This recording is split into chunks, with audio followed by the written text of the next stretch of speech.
If you want to keep up to date with all things Kingdom Hearts and this channel, then make sure to subscribe with notifications on.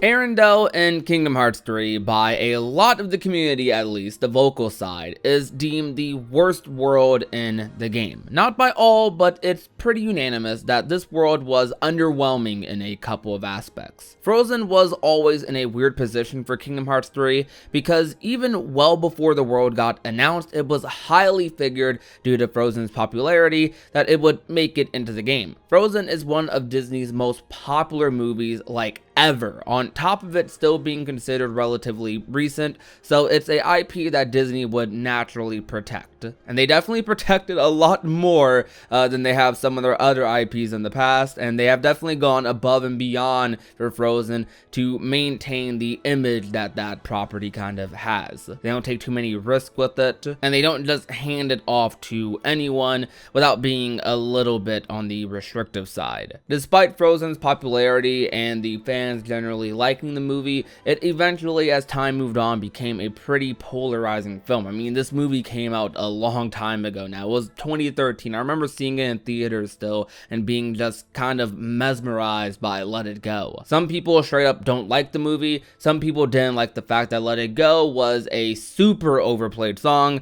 and was sung by every little girl for miles. Oh, that was me, by the way. I was definitely annoying people singing that song a lot because I definitely loved it. Frozen was easily my most wanted world in Kingdom Hearts 3 for two simple reasons. I wanted a marshmallow boss fight, and also I am a weird breed of gamer who loves ice and snow levels. The biggest fear for the world, I remember, was that because of the popularity of the IP's music, that it would become a rhythm game world similar to Atlantica in Kingdom Hearts 2, which I figured wasn't going to happen because, I mean, do you guys have any idea how many Disney movies have music in them? And it just was something that wouldn't fit Kingdom Hearts 3 anyways, though I will say they definitely missed out on doing a rhythm game for Let It Go. I think that would have been super cool. Maybe Sora's trying to control the snowstorm or everything that's kind of going on while Elsa's singing the song. You get to press buttons going to it. You can fail, you can succeed, whatever happens, but it would have just been cool to have a rhythm game for Let It Go, I still feel like, and still have everything else in the world just be the way it was. Though, of course, fast forwarding to Kingdom Hearts 3's release,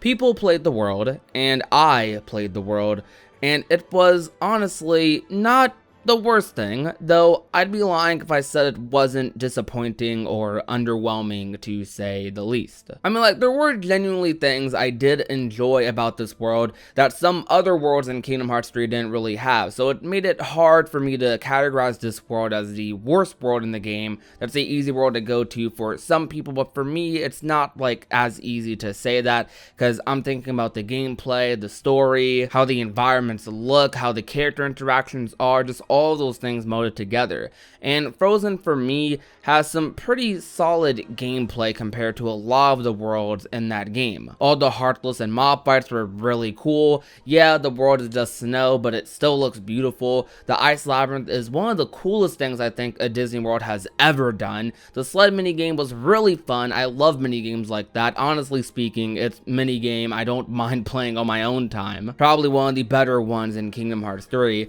The marshmallow fight was awesome and super fun, only wish we had a little more moveset variety, but honestly the fight was still pretty cool. Having him as a party member was really unexpected also, and Skull, the name of the final boss for that world, is probably one of the coolest bosses to ever exist in Kingdom Hearts history to me, at least as far as Heartless bosses go. Though there are some things I didn't like the story for the world was non-existent. Very few interactions between Sora and pretty much anyone in the cast happened throughout the entirety of that world. They talked over one of my favorite songs from the movie in Do You Want to Build a Snowman, but pretty much completely reanimated Let It Go, though that's pretty much it that I can think of for what I didn't like about the world. There are some other things, I do wish Arendelle was a place we could explore. I would have rather that the world started from the beginning of Frozen's story rather than 10 or 20 minutes after after the movie started, jumping into the parts that most people will probably have the least amount of context for if they are like seeing this for the first time in Kingdom Hearts 3, though that's not a big deal because Kingdom Hearts naturally assumes that most people watch Disney movies before they play Kingdom Hearts. They assume that you're a fan of Disney if you play Kingdom Hearts. It's still a Disney game at the end of the day, but like the story thing is still a big deal for me, which is what makes me so mixed on this world. You saw all the things that I liked about the gameplay. I told you all the things I liked about the gameplay, and I do think the ending to Arendelle's story was kind of cool, but the story for this world was just so lackluster. And for most Disney worlds, I can find some sort of value in its story, at least in some way, shape, or form, but Arendelle's is honestly up there one of the worst. And yeah, Disney World stories aren't necessarily anything to like praise in Kingdom Hearts. They definitely have their defining moments for sure, but when we're talking about story for the Kingdom Hearts series, a lot of people naturally look more towards the original worlds or the in-between like cutscenes that happen after you beat a Disney World and are traveling to the next one. However though, Disney World stories can be a little underrated to a degree, mostly tackling the themes that they do and how they impact Sora's character, and there's whole Reddit threads and videos about that. I might end up making one of them soon enough. Disney worlds are very important to the Kingdom Hearts series, and it kind of sucks that some people want them to go away. Like, the world is just so bland, and everything in the beginning and in between was so just lifeless. The ending was kind of cool, but like for a Disney world that was retelling the movie's story, like where is the story? Where is the shack that Anna meets Kristoff in? Why can't we walk around Arendelle and be there from the beginning of the story instead of where the story kind of climaxes with Elsa leaving the kingdom? The reason I'm mixed on this world is because although like the content from the world is lackluster, and especially the story side of things, they're pretty lackluster, the gameplay of the world is amazing. The music is amazing. The bosses are amazing and memorable and fun. The mini game is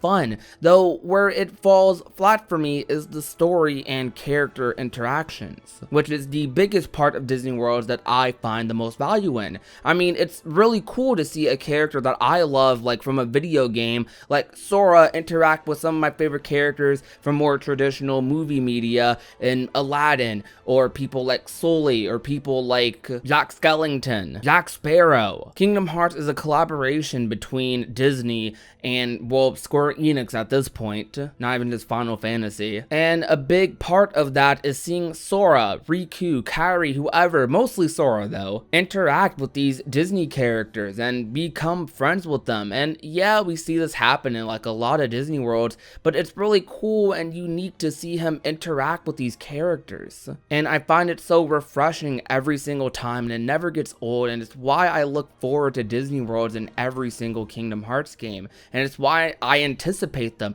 It's why I still to this day look forward to worlds like Moana and a potential Kingdom Hearts 4. I still want worlds like Brave to be in Kingdom Hearts. I would love to see how Sora interacts with Merida and her cast of characters. Knowing how big like Fate seems to be in Kingdom Hearts story now, I feel like a world like Brave would just fit perfectly into the story for Kingdom Hearts and would probably like provide some interesting contrast and themes from our Kingdom Hearts characters in our main story to theirs. And it's really cool to like learn about like those things and have Sora learn about those things and be there with him as he's like learning all these different things from Disney characters, like how to deal with some of his emotions, what shrink truly means, things like love, which is one of the things that he did get out of Arendelle. We just love seeing those things, and I applaud Arendelle for doing that connection with Sora and Kairi and Anna and Elsa like at the end of that world. But I can't applaud the rest of the world for that, because other Disney worlds have moments like that, or at least a lot of them do have moments like that throughout like the entirety of their worlds. I mean, Sora only interacts with Anna for like one cutscene, and that sucks. We got some cool interactions with Olaf, mostly via the little segment where we were finding his like body parts, but that was pretty much it. I mean, we hardly saw them like a lot of the world. I expected this world to have people like Anna or Kristoff, Sven, Olaf to be party members, and it's really cool we got Marshmallow. Don't get me wrong, like that's a cool thing to do. That's pretty unique. No one really expected Marshmallow to be your party member in that world, because that is a very odd pick. But why didn't Sora help them like travel up the mountain? why was like all of that kind of just non-existent? I really wish I got more out of Arendelle's story because it would have made the world so much more memorable. And to address some other complaints about the world that don't make too much sense to me, but I can understand where people are coming from, is the critique about the world structure in general. A lot of people talk about how you're just going up a mountain, down a mountain, back up a mountain. Yeah, I can understand why that can get a little annoying, though not at any point do they throw you down the same place that you already were. It may all look very similar because it's all just snow, a snowy mountain, but you're never really in the same place. There's different heartless, different things to interact with, different locations for chests, lucky emblems, collectibles, and most importantly, that's kind of how the movie is structured a little bit. I think the main thing that makes this the most irritating is it's the fact that you're only doing that, and that's the only part of the movie they really cover. You don't explore the ice palace that Elsa makes, though there's not really much to explore in there. Though it still would have been cool to go in there at all. You don't get to explore Arendelle, which I feel like is the biggest thing for people. The main thing you have is the ice labyrinth, which I do think is extremely cool, and people probably forget about that a lot when talking about the world and giving that sort of critique. And I know a lot of like the criticism towards Frozen and Kingdom Hearts 3 does come from the natural criticisms of the movie. A lot of people don't like Frozen, or it's become a kind of like normal thing to not like Frozen because it's such a popular movie. And people do have genuine reasons for disliking the movie, but there's definitely some people who literally don't like it just because it's popular. Those people do exist. So it gets a lot of unfair criticism just because of that. Though there is value to be had in this world in terms of a gameplay playthrough. Like, I realized I did like this world a decent bit when I was doing my level 1 playthroughs of the game, and yes, Skull was definitely a pain on level 1. But I overall had a lot of fun, like fighting the enemies, exploring the ice labyrinth, fighting Marshmallow especially. One of the things I was definitely looking forward to. I was really happy about that. And overall just kind of exploring the snowy wonderland. To address another complaint, however, about how Disney is tying Kingdom Hearts down. And Frozen is used as the example of that because we do know that Frozen was the world they were the most restrictive with in Kingdom Hearts 3, and that is what we know from Nomura. We don't know to what extent, we don't know how much or how little, we don't know like what Disney cut out, what Nomura put in, what was rejected by Nomura, etc, etc. This quote you're seeing on the screen right here is the only thing talking about the world of Frozen and what we know about Disney and their relationship in terms of how this world like came to be. This right here on screen is the only thing about like the production about Frozen from Nomura and talking about Disney. Though I know that because of some theories going around on YouTube, the most popular one being the game theorist theory about what Frozen could have been, what it might have meant to have been, and from data mining as well, we've come to other assumptions. People are thinking that Nomura wanted to go this dark route with the Frozen story for Kingdom Hearts 3, and they're convinced that he was going to go a dark route by making Elsa turn like over to the darkness and then having Sora fight her and all this other stuff. But all that was scrapped because Disney like came over and they were like, no, this is Frozen, you stop this, you don't do this. And that's kind of like the picture everyone's kind of formed. So Frozen being kind of like the world that Disney ruined for Kingdom Hearts is a little weird to me because we don't know specifics to it, and I guess it's just a me thing because I need a lot more information to come to a conclusion like that. Because from the way I look at it, Disney is kind of like the foundation that Kingdom Hearts was like built off of. So taking away Disney would be taking away like a huge like part of the series. But that's just my like mixed feelings on Frozen in Kingdom Hearts 3. I really do like the world, but I'm so mixed on it at the same time. I'm so conflicted because it's like I feel like this world should have been one of my favorites in Kingdom Hearts 3 if done right, or it should have been my favorite in Kingdom Hearts 3 if done right, but it didn't end up being that, and that's okay because it's perfectly fine for other worlds like Kingdom of Corona is my current favorite world to like take the reins in terms of that. But it's like I didn't expect Frozen to be as underwhelming as it was, and that kind of hurts slash disappoints me, but I do still think there is value within the world, mostly on the gameplay side of things, and probably in the ending of the world and how they connect that ending of the world to the Sora and Kairi cutscene that you see in Keyblade Graveyard. Those are probably the biggest things to take away from this world. But like, actually playing through the world is really fun, just the story is so mediocre, and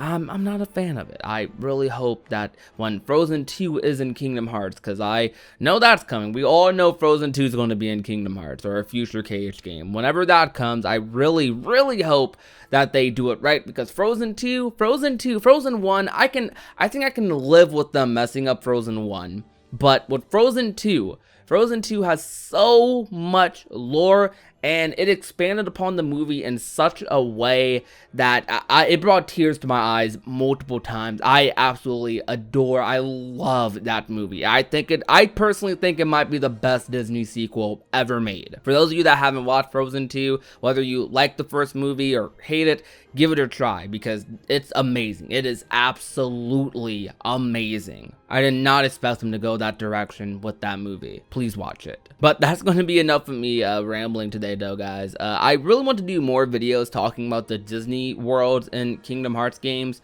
because I feel like I don't talk about that much. I mostly focus on the lore or the news videos or the discussion and theories about the lore and news videos. But one of the things that I really love about Kingdom Hearts, that I dare say I might like the most about Kingdom Hearts, one of the reasons I like Kingdom Hearts as much as I do, is because of Disney. Like, I look forward so much to the Disney worlds. I look forward to the Disney worlds almost as much as I might look forward to the story or certain character developments or theories being like realized. Disney worlds are a huge part of the Kingdom Hearts series for me, because that's a bulk of like the gameplay of the series that I love. So I want to talk about them a little bit more and talk about my select opinions on Disney worlds, how they function in Kingdom Hearts, how I feel like they should function, the future of them, so on and so forth. I think I can make some interesting discussions out of that, and I want to see like how you guys feel about them. Do you guys enjoy this video? Do you want more videos like this where I kind of just talk about my